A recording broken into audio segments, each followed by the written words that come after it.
Marvel's Superhero Secret Wars brought together the greatest heroes in the Marvel Universe.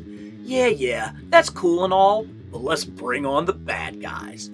Hey y'all, and welcome back to Carbon Scoring, the best place for comics history and action figures. Secret Wars was a 1984 12-issue comic limited series, initially created to support Mattel's line of Marvel action figures.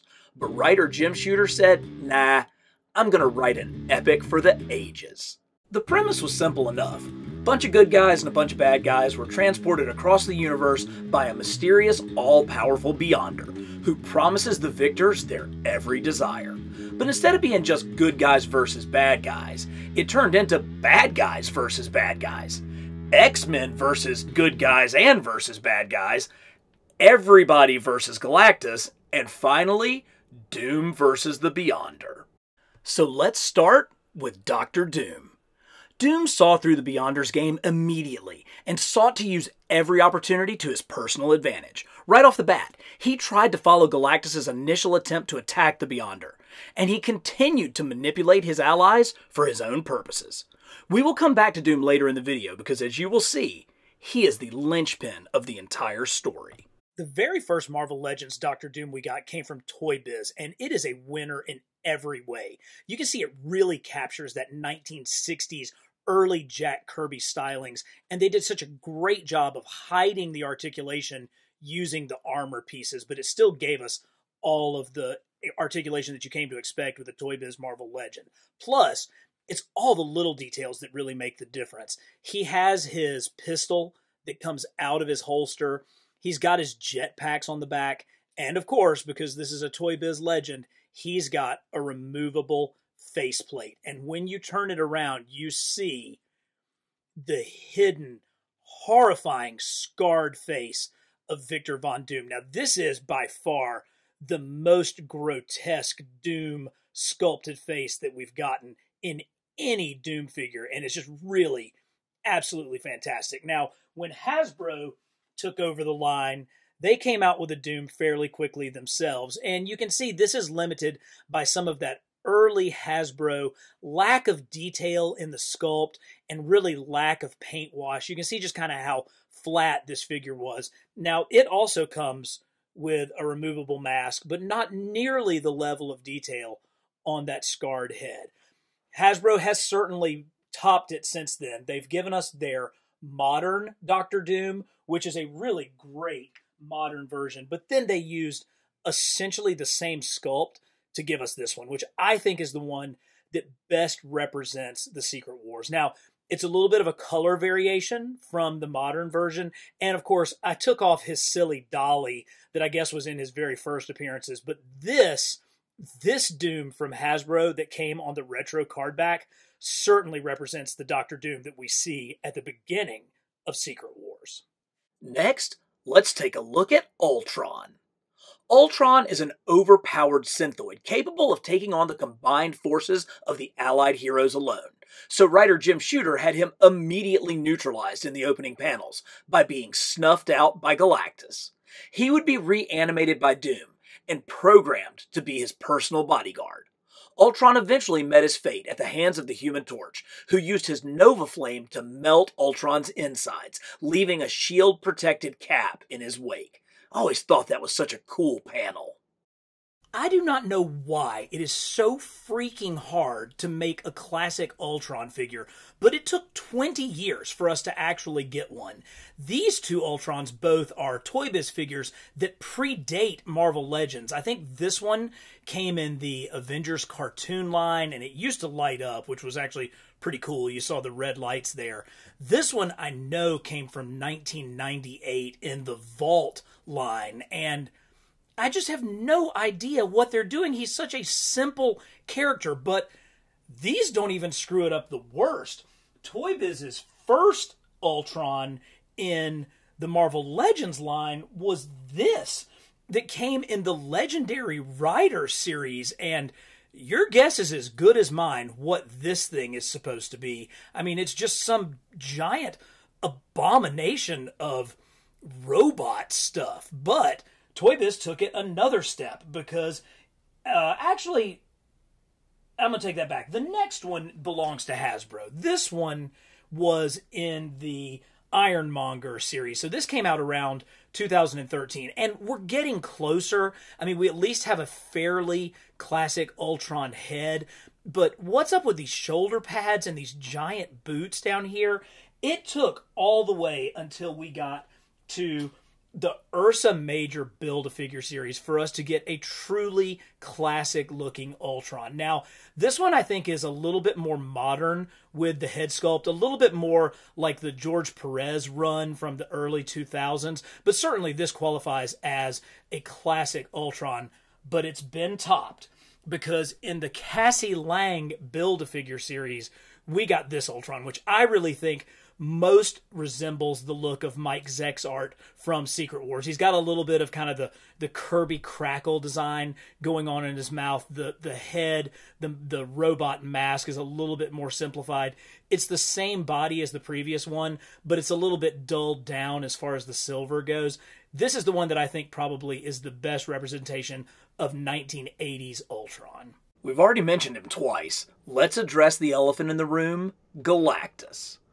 The planet-devouring Galactus is beyond good and evil. He's more of a force of nature, but he sees in the Beyonder a way to finally quench his hunger and end his destruction. After his initial attempt is thwarted, he sets about gaining the strength to take on the Beyonder again, even devouring his own home ship in the process. Okay, this is the standard focus that I've been using for these videos, and you can see it doesn't even come close to capturing all of the HasLab Galactus. So let's zoom out and see if we can get this guy actually in the frame.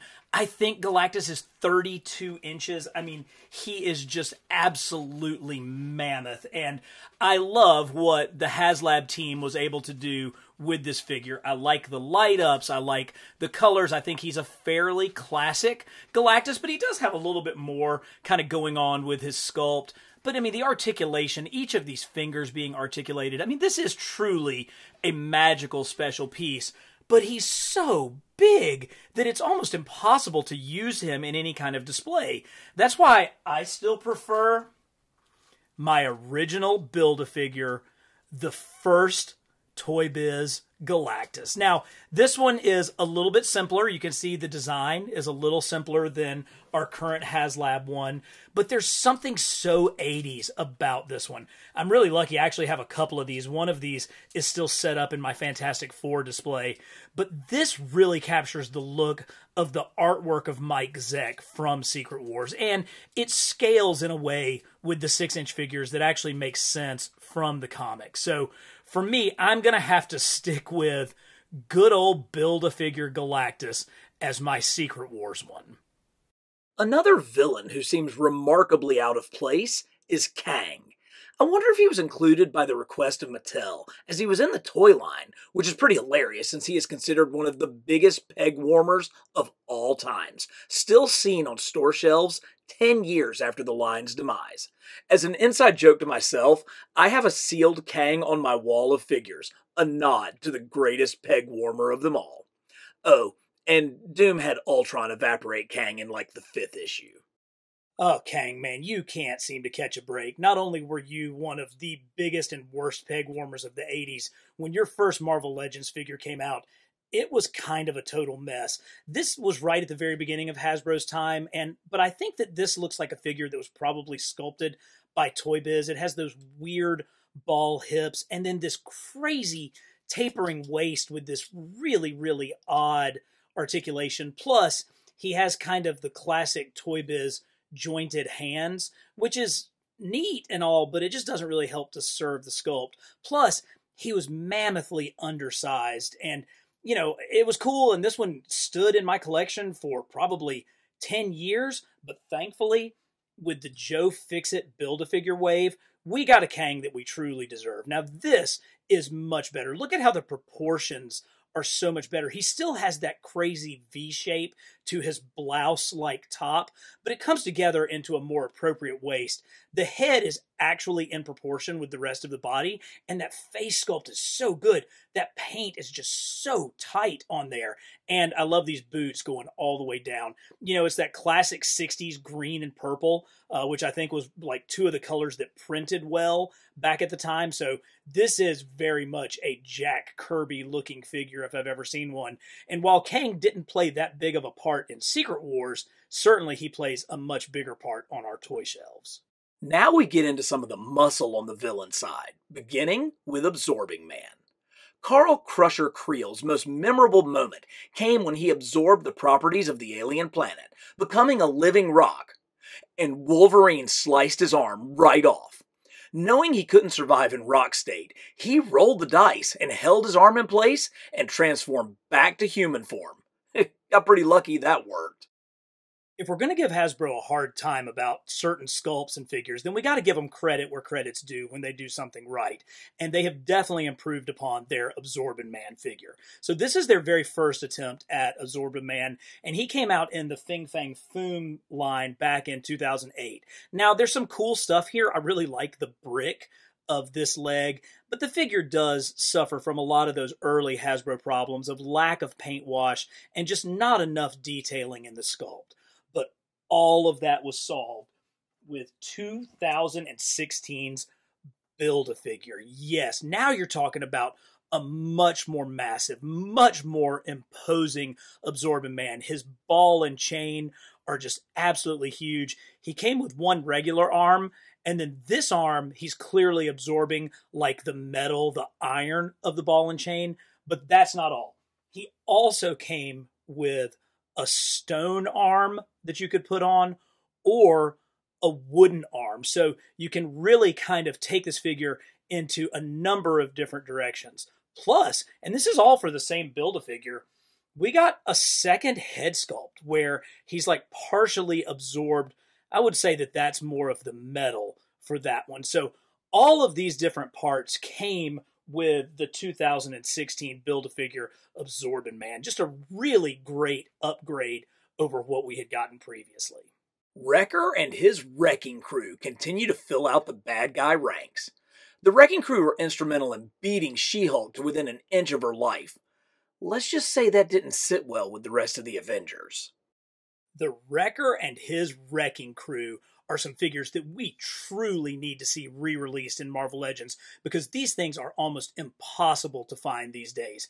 Here's the Wrecker. He actually came out in 2013 in the Rocket Raccoon Build-A-Figure wave, and I love that face. He's got that great kind of just thug hood on, but I gotta stress to you, these figures are massive. They are on that huge buck, and they just tower over all of your good guys. He does come with his magical crowbar, and no, that's not a mistake. He actually has a magical crowbar, but some of the hardest figures to find are actually his wrecking crew. So let's start with Bulldozer. Bulldozer is actually the newest of all of these figures. He came out in 2015 in the movie Ultron Build-A-Figure wave. So even the newest one is like 8 years old, but look at all of that deco. He's got a really great paint wash on this metallic part. Just a really super strong figure. But the ones that are the most difficult to find are Pile Driver, who was the main release in the 2012 Armin Zola Build-A-Figure wave, and I love that smirk that he has. Again, it's that giant frame, but he was the one that most people found in stores, but there was a running alternate with Thunderball, and he is by far the most difficult figure to find of the wrecking crew, and he's really great. Like, I love his head sculpt. Even though they all three share the same frame, they really work well together, and they make for an impressive display. But these are ones that I think we've got to get re-released, and I've actually got a plan on how to do it. This seems like a great time to bring up two characters that were created by Dr. Doom during the Secret Wars series, Volcana and Titania. With the 40th anniversary of Secret Wars coming next year, I'd love to see a box set release that included the very difficult to find Wrecking Crew with a new Volcana figure included. Titania would work well in a 2-pack with her on-again, off-again love interest, Absorbing Man. Speaking of love, let's take a peek at the Enchantress. Enchantress was a disinterested participant in Secret Wars, to say the least. She tried to use her guile to make the mighty Thor fall in love with her, but other than that, she was mostly just drunk and made everyone around her miserable. Enchantress is another figure that, much like her portrayal during Secret Wars, feels a little bit phoned in. I don't know if they just kind of reused a bunch of Scarlet Witch body parts here to kind of create everything from here up, but there's just not a lot of personality that really goes along with this figure, except for these fantastic stockings. Now, those definitely are worthy of a Jack Kirby drawing, and I'm thankful for that. But outside of this, she was kind of a side product, just sort of a bystander in the book, and she's sort of a bystander when it comes to this action figure as well. A couple of members of Spider-Man's Rogues Gallery made the trip, beginning with Dr. Octopus. Doc Ock served as a kind of de facto leader of the villains' crew, not as overtly self-interested as Doom, but more of a field general in the Beyonders' game of good versus evil. I'm using the 2018 Doc Ock from the SPDR Build-A-Figure wave as my classic 80s Secret Wars Doc Ock. He has that great 80s head with those funky, almost Devo-looking glasses and the just unforgiving bowl cut, just such an 80s look. Of course, he's got his dumpy, portly little belly and his squat body, but then he has the arms that are pretty well fixed in place. Now, when we got the new Doc Ock in the Aunt May VHS 2-pack, we were told that those would port into these old holes, and I tried to get my extra set of bendy wire octopus arms to go in there, and it didn't really fit or hold in very well. You guys let me know in the comments if the Doc Ock that came in the Silk 2-pack, which I don't have, is better at getting those new arms to port in. But until then, I gotta go with this as my definitive 80s Doc Ock. The other Spidey villain in the book was the Lizard. While Lizard participated in the initial battle alongside the forces of evil, he then broke away and was living happily in a swamp when he came across the Wasp. He responded to her kindness, and when she was presumably murdered, he attacked his former allies. Eventually converting back to human form, he returned to Earth with his ally, Spider-Man. The Lizard is one of Spider-Man's oldest villains and oldest allies, and back in the days of the Spider-Man subset in Marvel Legends, we got this really cool kind of angry 90s looking Lizard. You can see he's got his tattered shirt underneath. He's got all this like grime and rip of his lab coat. He's much more kind of posed, articulated already. He's got those great Toy Biz bendy fingers. And he's almost has like almost like a dinosaur kind of look to him. But there's so much more depth in the sculptural detail of this figure, but I think that makes it more contemporary, more of a kind of 90s look, more so than the 80s look of what we saw in Secret Wars. So thankfully, the recently released Walmart exclusive Lizard really hits that 80s spot. You can see that there's not nearly as much detail to this sculpt, and the head is almost more cartoony in nature, but it really captures the look that Steve Ditko drew when he first created the Lizard and that Mike Zeck emulated when drawing Secret Wars. I love this figure. I think it's so great. I love his bendy tail. That's just such a bonus. But this is a really great classic 60s through the 80s Lizard figure. Next up comes the Master of Sound, Claw. Claw was not initially one of the Beyonders' chosen villains. Doom actually found him while exploring Galactus' home ship, having been absorbed during the Planet Eater's battle with Dazzler. No, you did not hear that wrong. Galactus actually fought Dazzler. For real. Okay, so hang with me. For almost every single one of these figures, I have found that the newer versions produced by Hasbro have been superior to the older ones. But that's going to change when it comes to Claw. This is the Claw that came in a 2-pack with Siri, and it's certainly a good figure. I do like his sound blasting weapon, but the colors are a little bit dark, and there's maybe just too much going on with that face. Just too many lines, too much kind of robotic nature. He does have a superior body This may be the Bucky Cap body. I'm not really sure. But I actually don't prefer this one. I think you've got to go all the way back to 2012 with the Terrax Build-A-Figure Claw. Yes, he's on kind of a goofy older body, but this red just really pops, and that Sonic Blaster looks so much more like the 80s. Plus, he's got this screaming head that doesn't have all of those lines on it and has the much more classic kind of Kirby design up over the top. So this is one where newer is not always better, and I gotta go old school when it comes to Claw. Perhaps the most interesting character on the villain side was the Molecule Man. Molecule Man is an old Fantastic Four foe, kind of a joke of a character, and initially he was presented as a sniveling weakling in Secret Wars. But Dr. Doom was no fool, and he recognized Molecule Man's power, perhaps the greatest of anyone on Battleworld, as witnessed by the time he dropped an entire mountain on our heroes. He evolved in confidence and power over the course of the series. If you watched my video on the heroes of Secret Wars by Marvel Legends, you know how excited I got when I came to Monica Rambeau's Captain Marvel figure. She was the last one that I needed to complete the original set of heroes, and I feel the exact same way about this Molecule Man. Yes, we have been waiting for this one for so long, and Hasbro truly came through for us. Just look at that sculpt with his little zigzaggy lines on the face and his hair all flowing and slicked back. He's got the great purple and green 60s Marvel villain outfit. I mean, think about all the villains that we've seen that look like this.